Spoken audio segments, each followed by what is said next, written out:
Apa yang dimaksud dengan Pentakosta ketiga? 1. Pentakosta ketiga adalah pencurahan Roh Kudus yang dahsyat di zaman ini, melebihi yang terjadi di Asusastit.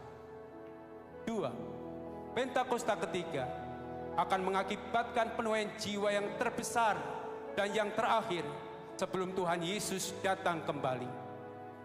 3. Pentakosta ketiga akan membangkitkan generasi Yeremia, yaitu anak-anak muda yang dipenuhi Roh Kudus, cinta mati-matian kepada Tuhan Yesus, tidak kompromi terhadap dosa, dan akan bergerak untuk memenangkan jiwa.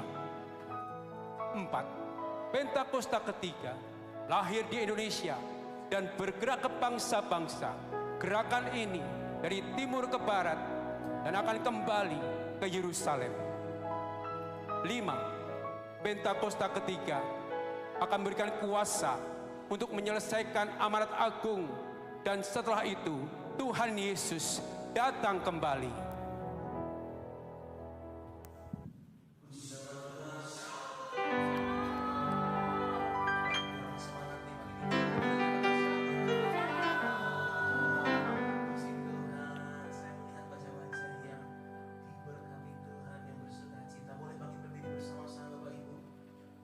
Salam kiri dan kanan, katakan selamat hari Minggu, selamat beribadah.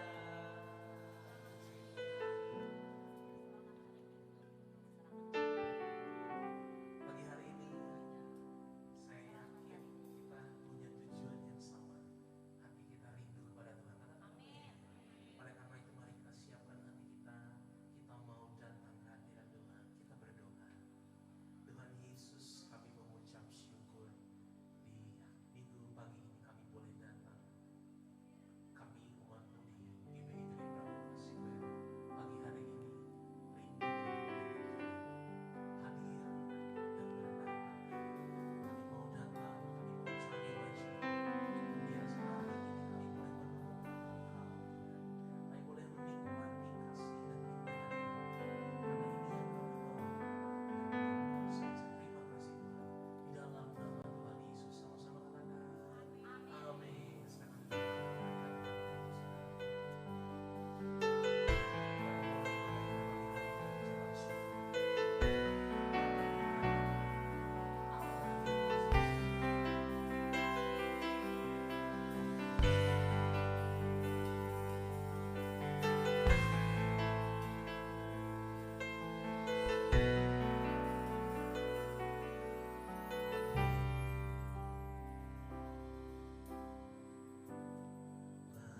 Sudah siap Bapak Ibu? Sudah siap katakan? Oh, oke, siap. Mari kita berdoa. Tuhan Yesus, terima kasih untuk berkat-Mu. Kami sudah bersuka cita. Kami nyatakan Engkau layak terima segala puji. Saat kami mendengar apa yang Kami miliki, Tuhan kiranya memberkati ini menjadi kemuliaan dalam nama Tuhan Yesus yang saya mohon sama-sama katakan. Amin. Selamat memberi Tuhan.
Shalom semuanya.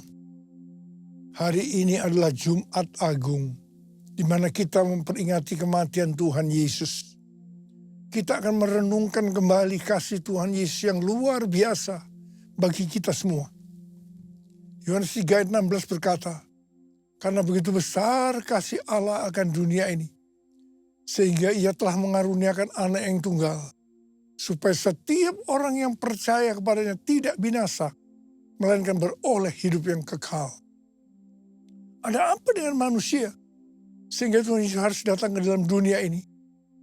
Alkitab berkata, semua orang telah berbuat dosa dan telah kehilangan kemuliaan Allah.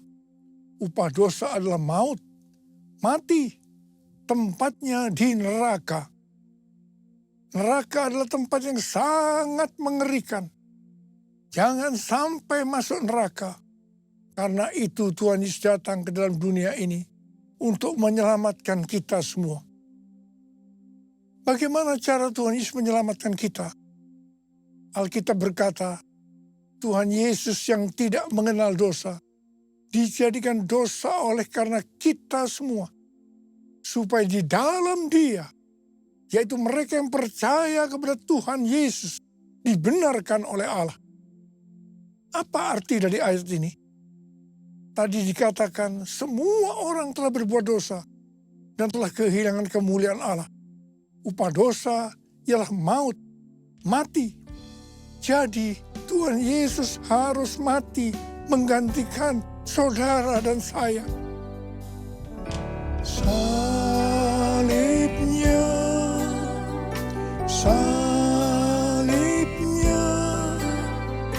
selamanya mulia. Dosaku disucikan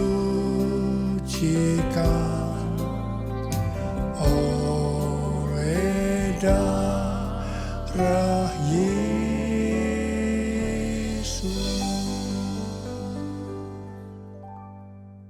Kalau kita melihat cara mati Tuhan Yesus, saya katakan sangat-sangat tidak manusiawi.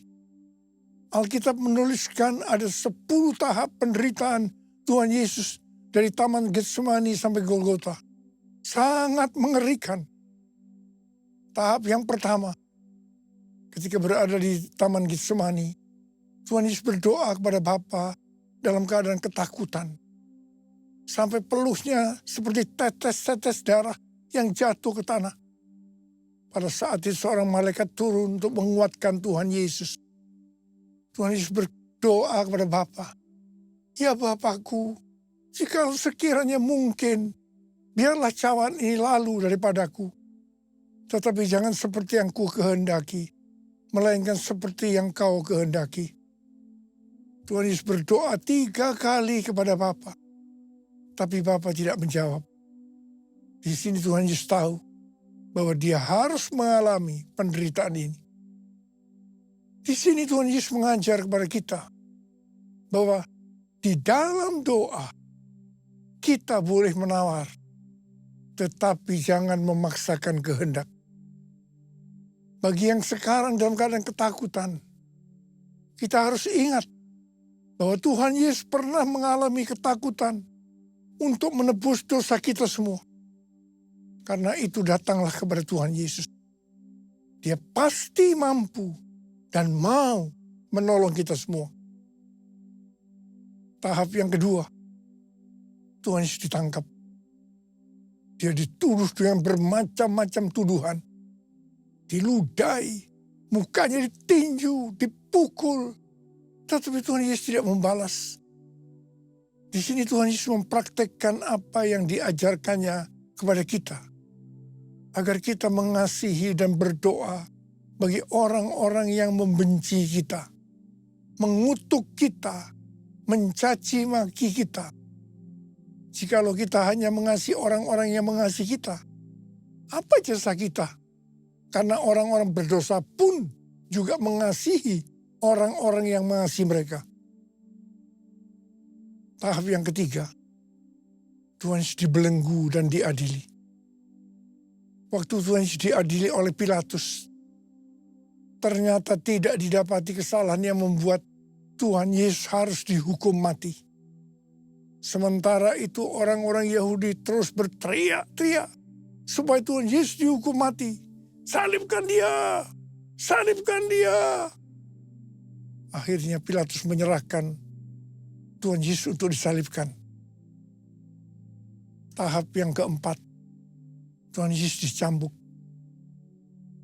Proses awal dari penyaliban, jubah Tuhan Yesus dibuka dan dihukum cambuk. Dua algojo bergantian menghunjamkan cambuk ke punggung Tuhan Yesus. Ujung cambuk itu terbuat dari potongan tulang dan potongan besi. Tiap kali cambuk itu dihunjamkan ke punggung Tuhan Yesus, itu menimbulkan luka yang dalam. Tuhan Yesus berteriak-teriak kesakitan. Darah Tuhan Yesus bercucuran. Tuhan Yesus bermandikan darah. Tahap yang kelima, kepala Tuhan Yesus diberi mahkota duri. Duri ditancapkan di kepala Tuhan Yesus dengan cara dipukul. Sakitnya luar biasa. Darah bercucuran. Tahap yang keenam, Tuhan Yesus memikul salib. Dalam kesakitan berlumuran darah, ditambah semalaman Tuhan Yesus tidak tidur. Tuhan Yesus harus memikul salibnya. Tuhan Yesus jatuh bangun karena tidak kuat. Maka Simon dari Kirene disuruh menggantikannya. Tahap yang ketujuh, tangan dan kaki Tuhan Yesus dipaku. Sakitnya luar biasa. Darah bercucuran. Tahap yang kedelapan, Tuhan Yesus digantung di atas kayu salib. Pada saat itu Tuhan Yesus menderita secara lahir maupun batin. Secara lahir, dia merasakan sakit yang luar biasa di sekujur tubuhnya. Dan juga merasa sesak karena ada cairan yang menegang jantungnya. Secara batin, Tuhan Yesus menderita. Karena Tuhan Yesus melihat semua orang yang lalu lalang menghujat dia. Ahli-ahli Taurat, tua-tua, imam-imam menghujat dia. Bahkan salah satu penjahat di sebelahnya juga ikut menghujat. Tahap yang ke-9, Tuhan Yesus merasa ditinggalkan oleh Bapa. Sekitar jam 12 siang sampai jam 3 petang, tiba-tiba langit di sekitar Golgota menjadi gelap. Tuhan Yesus gelisah. Dan dia berteriak, Eli, Eli, lama sabachthani. Allahku, Allahku, mengapa engkau meninggalkan aku? Tuhan Yesus merasa ditinggalkan oleh Bapa. Orang yang berdosa pada hakikatnya dipisahkan dari Bapa. Jadi untuk menebus orang yang berdosa, maka Tuhan Yesus harus merasakan ditinggalkan oleh Bapa. Dipisahkan dari Bapa. Saya percaya ini adalah puncak penderitaan Tuhan Yesus. Penderitaan lainnya tidak ada artinya dibandingkan merasa ditinggalkan oleh Bapa. Bagi saya, kalau saya tidak bisa merasakan hadirat Tuhan, itu adalah hal yang paling berat dalam hidup saya. Karena itu setiap hari saya selalu menjaga langkah-langkah dalam hidup agar saya terus mengalami hadirat Tuhan. Kalau ada dosa, harus cepat diselesaikan supaya terus merasakan hadirat Tuhan.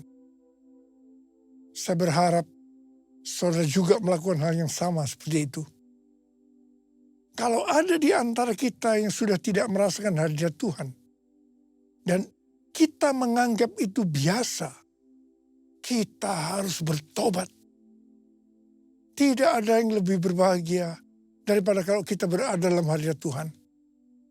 Sebab Alkitab berkata, di hadapanmu ada sukacita berlimpah-limpah. Artinya di dalam hadirat Tuhan ada sukacita dan kebahagiaan yang berlimpah-limpah. Tahap yang ke-10. Tuhan Yesus berkata, sudah selesai. It is finished. Ya Bapa, ke dalam tangan-Mu kuserahkan nyawaku. Lalu Tuhan Yesus mati. Pertanyaannya, mengapa Tuhan Yesus harus mati dengan cara demikian? Mengapa tidak dengan cara yang mudah? Dipenggal kepalanya, selesai. Mengapa Tuhan Yesus harus mati dengan bermandikan darah? Alkitab katakan, tanpa penumpahan darah. Tanpa penumpahan darah. Tidak ada pengampunan dosa. Untuk mengampuni dosa saudara. Dosa saudara. Dosa saudara. Dosa saya. Tuhan Yesus harus mati dengan cara demikian. Selain itu, apalagi yang Alkitab katakan dengan cara mati Tuhan Yesus yang seperti itu. Yang pertama, penyakit kitalah yang ditanggungnya. Yang kedua, penderitaan kita yang dipikulnya. Dan oleh bilur-bilurnya kita disembuhkan. Turutku kasih-Mu Yesus, Kau telah mati gantikan diriku. Kau curahkan darah-Mu untuk tebus dosaku. Layaklah Kau Tuhan dipuji dan disembah dengan segenap hatiku. Layaklah Kau Tuhan dipuji dan disembah dengan segenap jiwa ragaku. Dengan segenap jiwa ragaku. Dengan segenap jiwa ragaku. Alkitab katakan, Tuhan Yesus mati karena dosa-dosa kita. Dia dikuburkan, tapi pada hari yang ketiga, Dia dibangkitkan. Haleluya! Tuhan Yesus tidak selamanya mati.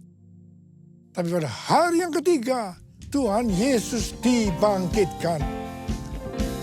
Hidup, hidup, hidup selamanya. Yesusku hiduplah, hidup selamanya. Hidup, hidup, hidup selamanya. Yesusku hiduplah. Oh haleluya, oh haleluya. Yesusku hiduplah. Oh haleluya, oh haleluya. Yesusku hiduplah. Yesusku hiduplah. Yesusku hiduplah. Apa yang Alkitab katakan kalau sampai Tuhan Yesus tidak bangkit? Yang pertama, sia-sialah pemberitaan firman Tuhan. Saya di sini memberitakan firman Tuhan tidak ada artinya.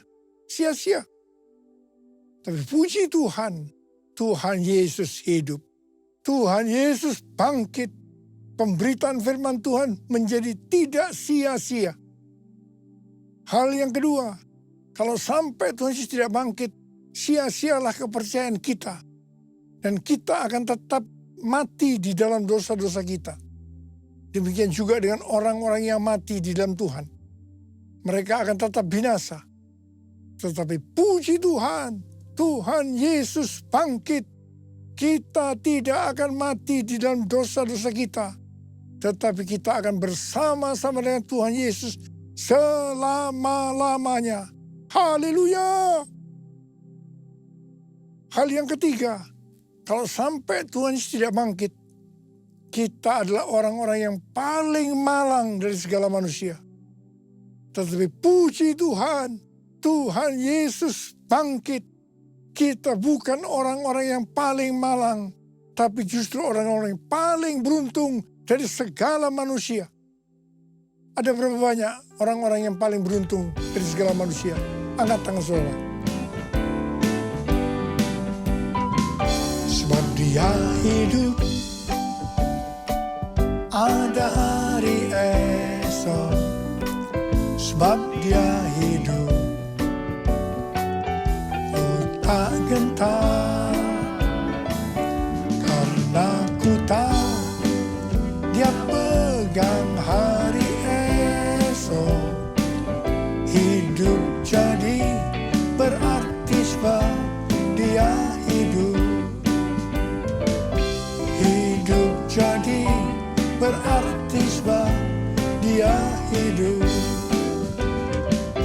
Hidup jadi berarti sebab Yesus hidup. Karena Tuhan Yesus hidup, maka ada hari esok.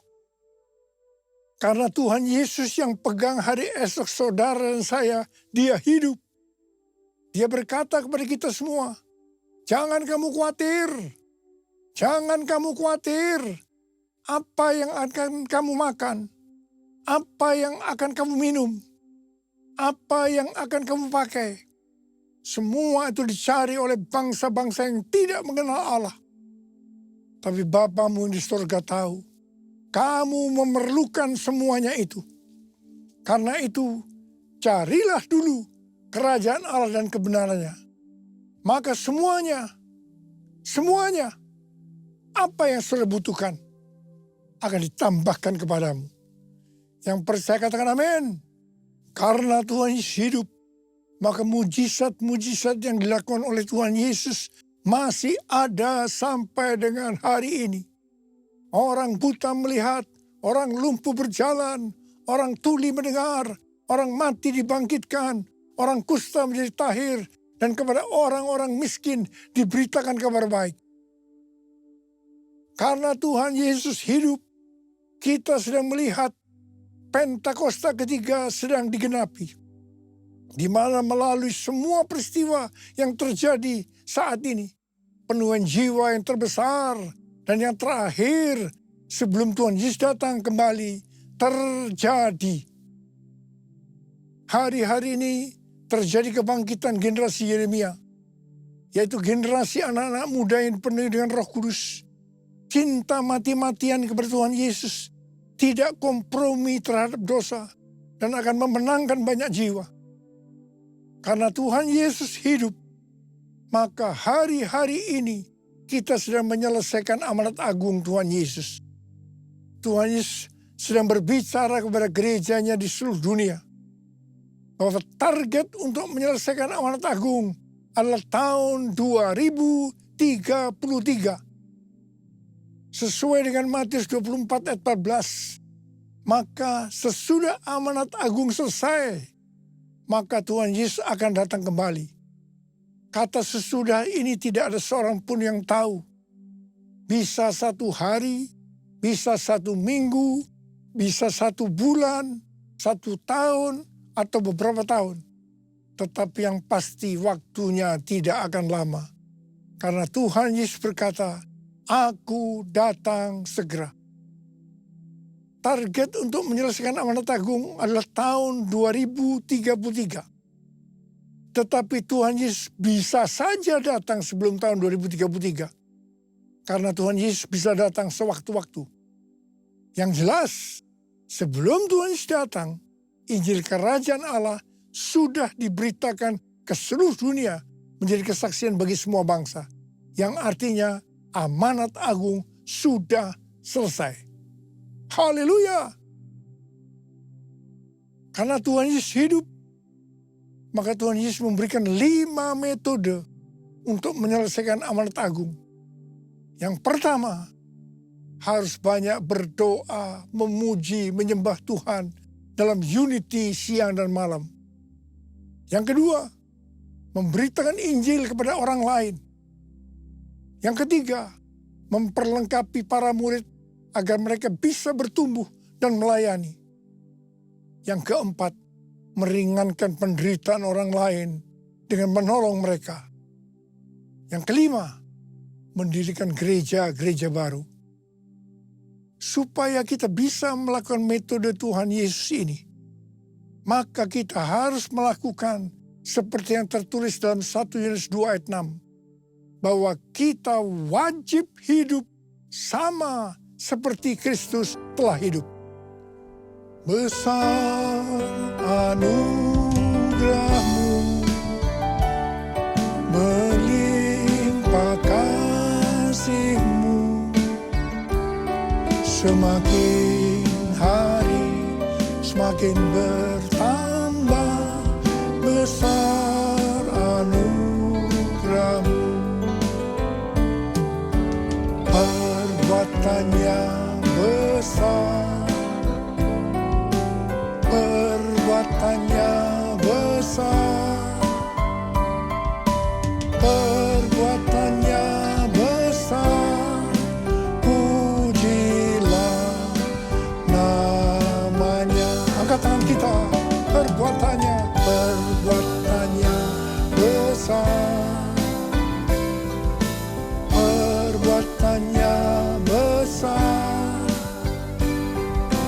perbuatannya besar, pujilah namanya. Mari sembah Dia, Pura Basikara, yang sudah berbahasa itu berbahasa roh saat ini. Pura yang belum berbahasa roh jangan diam. Katakan haleluya, haleluya, haleluya. Pura bala bala bala bala. Pura bala bala bala bala bala bala bala bala bala bala. Pura bala bala bala bala bala bala bala bala bala bala bala. Pura bala bala bala bala bala bala bala bala. Bapa, curahkan pengurapan-Mu buat kami semua. Pakai kami menjadi alat-Mu untuk menyelesaikan amanat agung ya Tuhan. Terima pengurapan Tuhan, terima. Perbuatannya besar, perbuatannya besar, perbuatannya besar, pujilah namanya.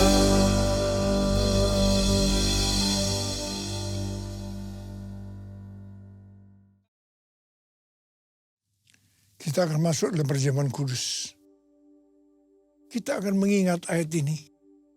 Sebab setiap kali kamu makan roti ini dan minum cawan ini, kamu memberitakan kematian Tuhan sampai Ia datang.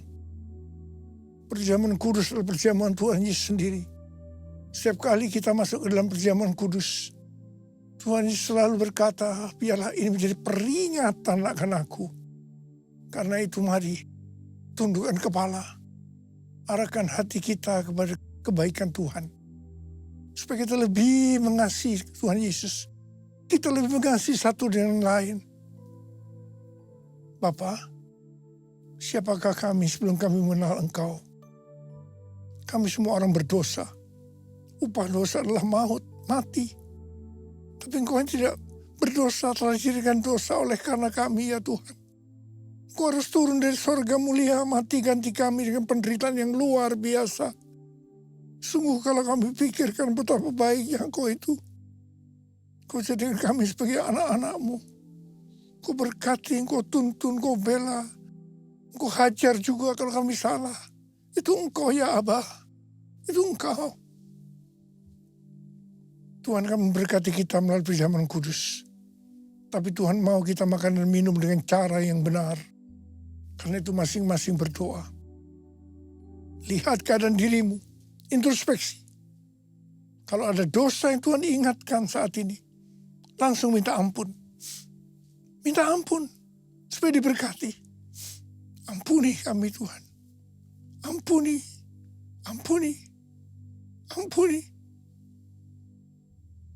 Bapa, Engkau melihat anak-anak-Mu sedang menyelesaikan segala sesuatu yang dengan Tuhan.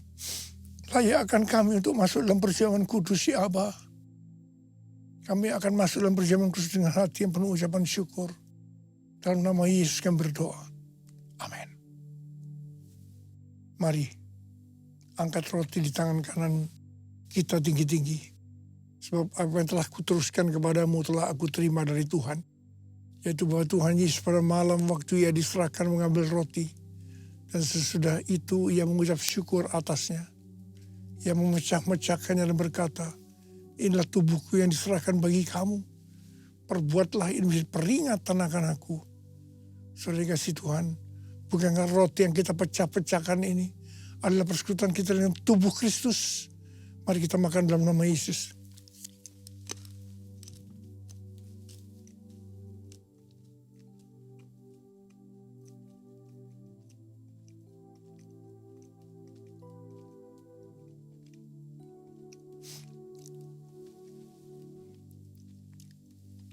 Angkat cawan di tangan kita tinggi-tinggi.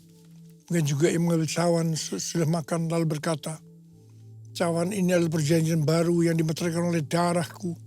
Perbuatlah ini setiap kali kamu meminumnya menjadi peringatan akan aku. Sudah kasih Tuhan, bukan cawan pengucapan syukur. Yang atas kita ucapkan syukur adalah persekutuan kita dengan darah Yesus. Mari kita minum dalam nama Yesus.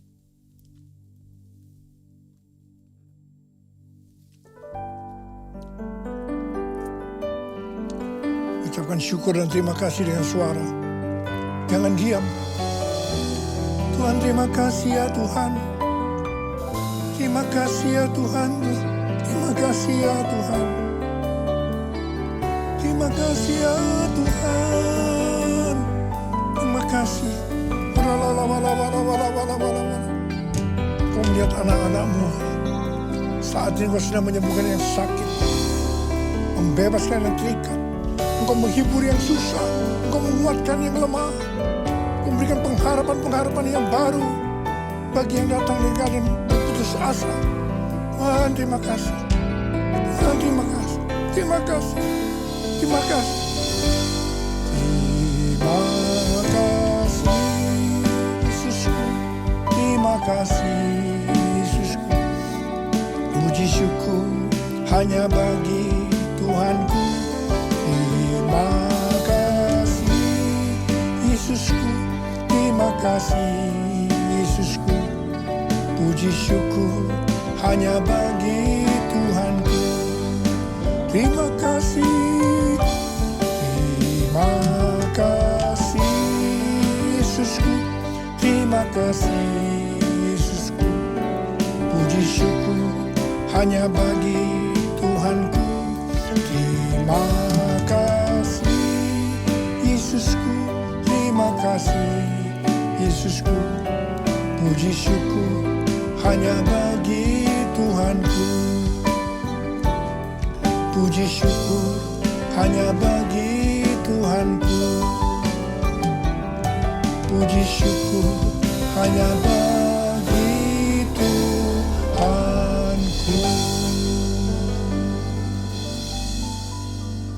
Sekarang terimalah berkat Tuhan. Kasih karunia yang berlimpah-limpah daripada Allah Bapa dalam Anak yang tunggal Yesus Kristus. Persekutuan yang manis dengan Roh Kudus menyertai kita semua mulai hari ini. Sampai Tuhan datang menjemput kita di awan-awan dan bahkan sampai selama-lamanya. Yang percaya bersama-sama katakan, amin.